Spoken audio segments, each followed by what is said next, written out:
you mentioned it again here, which is you can't mitigate the risk of ransomware 100%. All right. So my understanding of ransomware, by the way, I don't disagree with you on that. But one of the things I've been saying is too many people are saying it's not if, but when. And so I agree, you're going to get attacked and they're going to infiltrate your network. I agree with both of those things. But I want to talk about the recovery, which is what you were talking about earlier, because I think that's one of the key components. I don't think every ransomware attack has to be experienced the way that Scripps experienced theirs, or the way that Skylake's experienced theirs, or even, I mean, there's even outside of our industry, some of those other organizations have experienced either by paying the ransomware or whatever.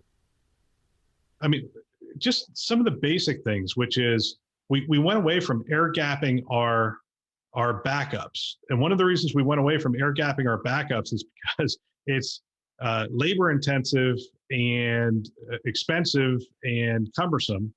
And back in the day, we used to have tapes and we'd send them over to Iron Mountain and they'd bring them back when we needed them and all that kind of stuff. And we went away from that as soon as we could, because first of all, the amount of data we're trying to back up now is far greater.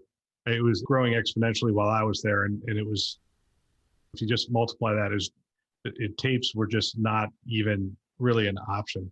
What are there options for air gapping our backups at this point so that if we go down, we can recover? Yeah, so that's definitely one area that we focus on with healthcare organizations. So every single vendor, enterprise grade vendor in the data protection space, which is fancy term for backup recovery, right, provides some measure of air gapping configuration capabilities.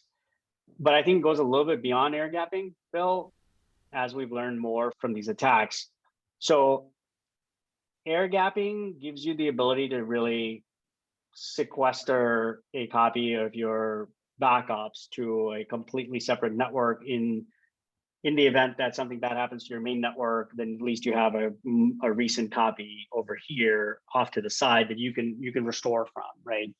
Now some of the challenges there are the synchronization of data between your production systems and your data protection system has a couple of components. One is the actual data that gets backed up, and then there's the metadata that tells the system where the data is. And so what these attackers have done is that they've gotten very clever, and instead of touching your backups now, they're just going and obliterating the metadata, which means that your backups are still there. They're not encrypted, but you don't know how to get to them.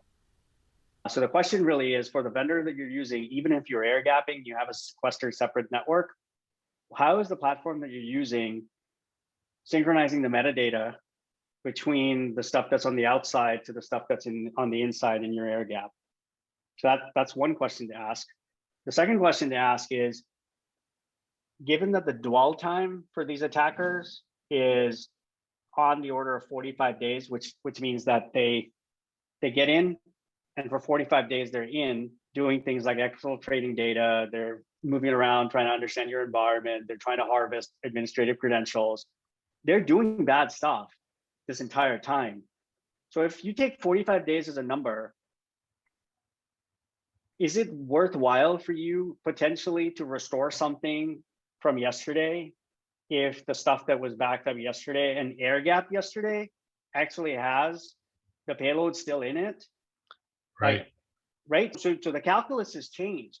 The calculus is no longer you got to segment your network and have an air gap. Yes, you do. You still need to have a sacrosanct way to get your data, but you have to have a lot more intelligence in place to understand, is something going on in my environment that's impacting my data, which then I can take action on so that I don't have to go back 45 days to find, and then the restoration time is another piece. It's like, if you start, right? If you start now, it's going to take you a week, maybe 2 weeks to restore, especially if it's offsite, especially if it's in the cloud. Like you're talking about moving a significant amount of data back. Fine, you'll get it back, but it's going to take you time, right? And again, the meantime to resolution, we're trying to shrink. So yes, it is possible to air gap. yes, there are other things that you need to take into consideration.